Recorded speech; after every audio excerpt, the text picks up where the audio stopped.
पूरे देश की नारी शक्ति का अपमान करता है, तब मनुवादियों को कौन सा सांप सूख जाता है। यह धीरेन्द्र शास्त्री 28 साल का नौजवान लड़का जो आडंबर और पाखंड की दुकान बना है इस देश के अंदर, वो कहता है, क्या कहता है?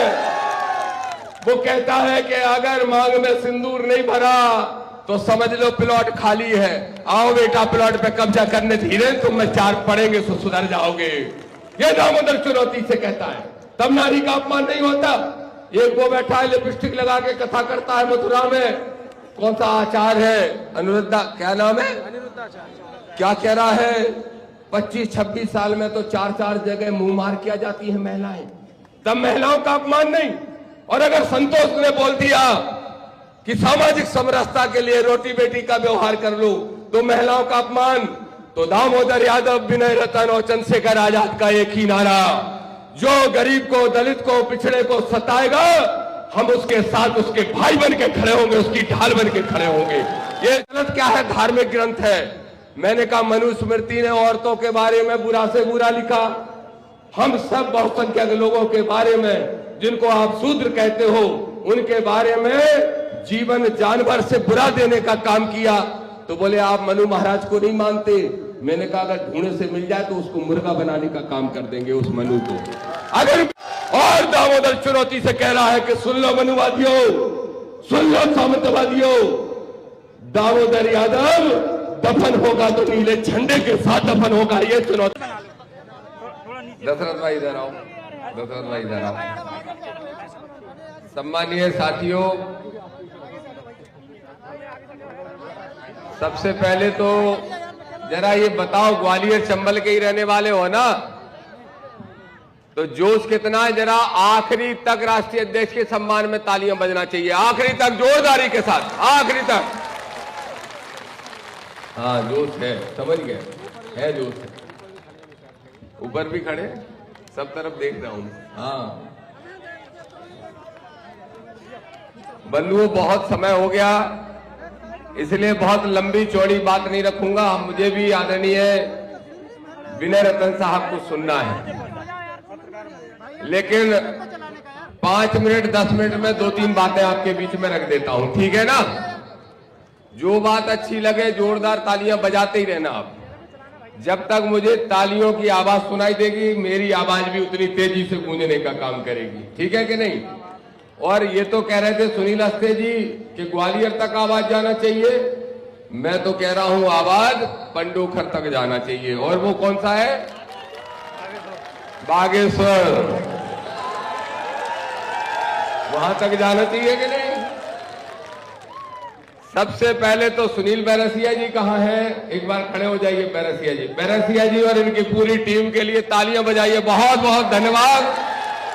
एक जोशीली जगह पे जोशीला कार्यक्रम और ऐतिहासिक कार्यक्रम और ऐतिहासिक दिन करने के लिए आपको बहुत बहुत बधाई, बहुत बहुत शुभकामनाएं सुनील बैरसिया जी को। सम्मानीय साथियों, हमारे नेता सदन के अंदर जोरदार आवाज उठाने वाले आजाद समाज पार्टी के राष्ट्रीय अध्यक्ष और सांसद भाई चंद्रशेखर आजाद जी तक भी आवाज पहुंचे और उन तक संदेश तो लगातार पहुंच ही रहा है। तो ये संदेश जरूर उन तक पहुंचे कि अगली बार जब 2028 का विधानसभा का चुनाव आएगा तो पिछोर की सीट भी उनके ही खाते में आएगी। ये संदेश देने का काम हमें करना है। हमारे बीच में ना सिर्फ दलित समाज का, ना सिर्फ गरीब वर्ग का, बल्कि शोषित वंचितों की आवाज बनने का काम, उनकी लड़ाई लड़ने का काम करने वाले भीम आर्मी भारत एकता मिशन के राष्ट्रीय अध्यक्ष और मेरे ऊर्जावान भाई आदरणीय विनय रतन साहब के लिए एक बार जोरदार तालियां बजाने का काम सब साथी करें। हमारे नए नवेले नवनियुक्त मध्य प्रदेश आजाद समाज पार्टी के प्रदेश के प्रभारी और इंदौर के रहने वाले मालवा के साथी का भी ग्वालियर अंचल में विनोद अंबेडकर जी का भी स्वागत करने का काम आप सब साथी करें। हमारे पार्टी के फाउंडर मेंबर सुनील अस्ते जी, जो कि समय समय पर सबको मार्गदर्शन देने के साथ साथ सामंजस्य बनाने का काम करते हैं। पूर्व प्रदेश अध्यक्ष हमारे ग्वालियर अंचल के ही और आपके पूरे प्रदेश का आजाद समाज पार्टी का जो नेतृत्व कर रहे हैं सम्माननीय सत्येंद्र विद्रोही जी, हमारे बीच में नीरज भाई और मेरे छोटे भाई के समान, छोटे भाई के सब है हमारे सगे, लेकिन मैं जिनको अपना छोटा भाई मानता हूं ऐसे ऊर्जावान नेता भाई अनिल गुर्जर जी के लिए भी आप सब तालियां बजाने का काम करें। मंचासीन सभी नेता इधर खड़े हैं, ये भी हमारे संघर्ष के साथी, इधर खड़े हैं ये भी हमारे संघर्ष के साथी, ये हमारे गायक साथी और मिशन के साथी राजू भारती जी, और यहाँ पर मौजूद हमारे वकील साहब से अमर सिंह भाई साहब से लेके और हमारे बौद्ध साहब से लेके अमोल रावत जी, अमित लोधी जी, राजकुमार प्रजापति जी और राहुल वाल्मीकि जी, नीरज संसौरिया जी और सब साथी। अगर किसी के नाम भूल गए हो तो क्षमा करना, समय का भाव है बेटा, समय चलेगा कि नहीं। ये नौजवान खड़े हैं, इनकी बात पहले सुननी पड़ती है। तो सोनू, राकेश, सब साथियों को मैं कहूंगा और आप सभी साथियों को जय भीम। मेरे साथ जोरदारी से नारा लगाना मुट्ठी बंद करके, जय जय जय जय जय भीम,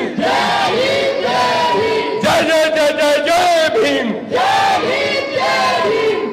साथियों, आपको याद होगा विधानसभा चुनाव के पहले मैं पिछोर आया था और पिछोर आके मैंने कहा था अमर सिंह भाई साहब, यहां पे बहुत लंबे समय से 30-35 साल से एक विधायक बन के बैठे थे। विधायक वोट तो ले लेते हमारे गरीबों के, लेकिन जब कुछ देने की बात आती तो सिर्फ अपनी बिरादरी वालों को देने का काम करते थे। मैंने विधानसभा चुनाव के बाद पहले आके कहा, मैंने कहा पिछोर में कि अगर अपना भला करना चाहते हो तो इस चुनाव में इनको हराने का काम कर देना। किनको? समझ गए? समझ गए? किनको? अब आजकल वो बड़े खुश हो रहे हैं, बोले दामोदर यादव जिसके लिए कह के गए थे अब उससे भी लोग नाराज हो रहे हैं, अब हमारा फिर मौका आ जाएगा।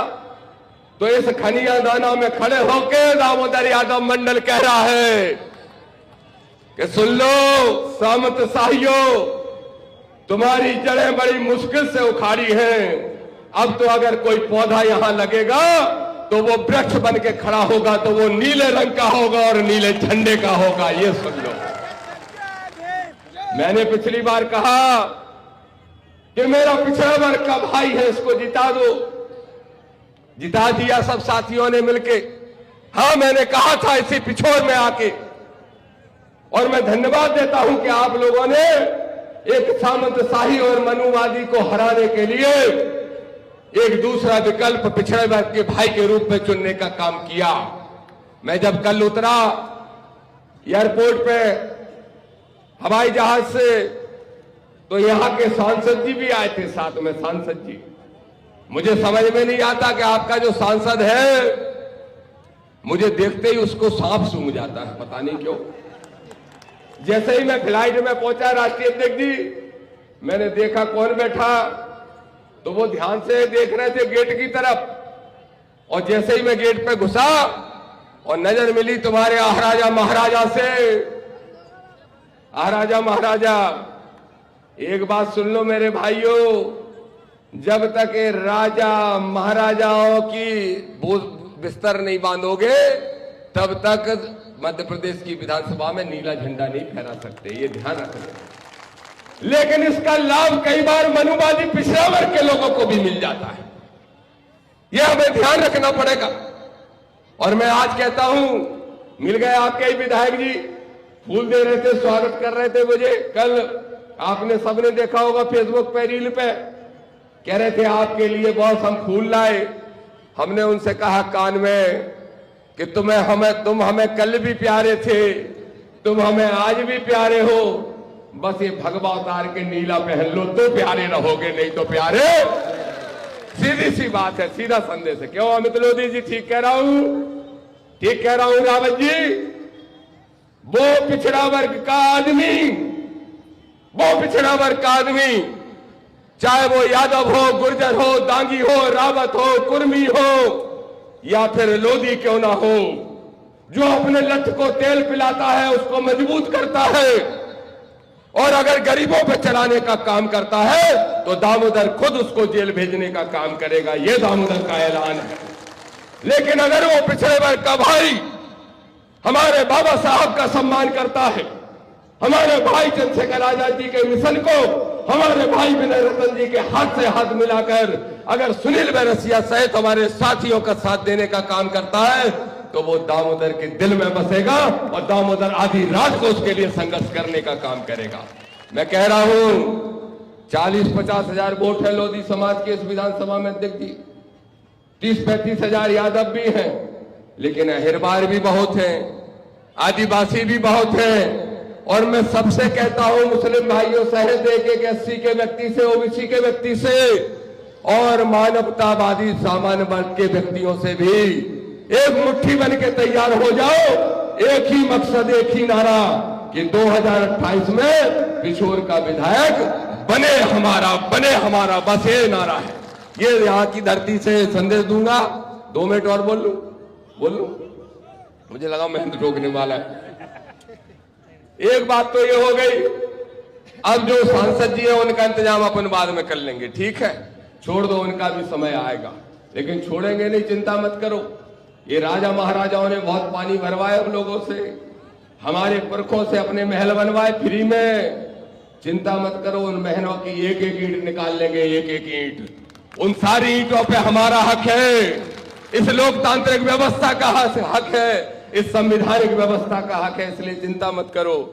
एक और बात कहूंगा मेरे साथियों, संतोष वर्मा की बात होती है, संतोष वर्मा की आपने सुना, एक आईएएस ने अगर ये कह दिया कि रोटी बेटी के व्यवहार के बिना सामाजिक समरसता नहीं आ सकती, फांसी चढ़ाने लगे, उसको सूली चढ़ाने को तैयार हो गए।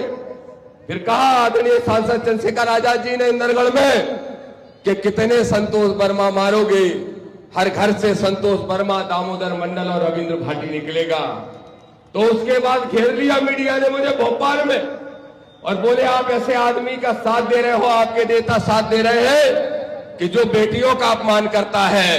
मैं कहता हूं कि संतोष वर्मा ने तो बेटी का अपमान नहीं किया था, लेकिन इस बात का जवाब दो, एक अंधा बाबा है, अंधा ऐसे ऐसे करता रहता है, पता है, ऐसे ऐसे लाइट डिम है कि लाइट फ्यूज है हमें मालूम नहीं है, लेकिन क्या कहता है, वाइफ को बोलता है W4 वाइफ इंजॉयमेंट का साधन है बोलता है, पूरे देश की नारी शक्ति का अपमान करता है, तब मनुवादियों को कौन सा सांप सूख जाता है। यह धीरेन्द्र शास्त्री 28 साल का नौजवान लड़का जो आडंबर और पाखंड की दुकान बना है इस देश के अंदर, वो कहता है, क्या कहता है, वो कहता है कि अगर मांग में सिंदूर नहीं भरा तो समझ लो प्लॉट खाली है, आओ बेटा प्लॉट पे कब्जा करने, धीरेन्द्र तुम में 4 पड़ेंगे तो सुधर जाओगे। ये दामोदर चुनौती से कहता है, तब नारी का अपमान नहीं होता। एक वो बैठा है लिपस्टिक लगा के कथा करता है मथुरा में, कौन सा आचार है, अनिरुद्धा, क्या नाम है, क्या कह रहा है, 25-26 साल में तो 4 जगह मुंह मार किया जाती है महिलाएं, तब महिलाओं का अपमान नहीं। और अगर संतोष ने बोल दिया कि सामाजिक समरसता के लिए रोटी बेटी का व्यवहार कर लो तो महिलाओं का अपमान, तो दामोदर यादव, विनय रतन और चंद्रशेखर आजाद का एक ही नारा, जो गरीब को, दलित को, पिछड़े को सताएगा, हम उसके साथ उसके भाई बन के खड़े होंगे, उसकी ढाल बन के खड़े होंगे। ये चुनौती के साथ कहते हैं।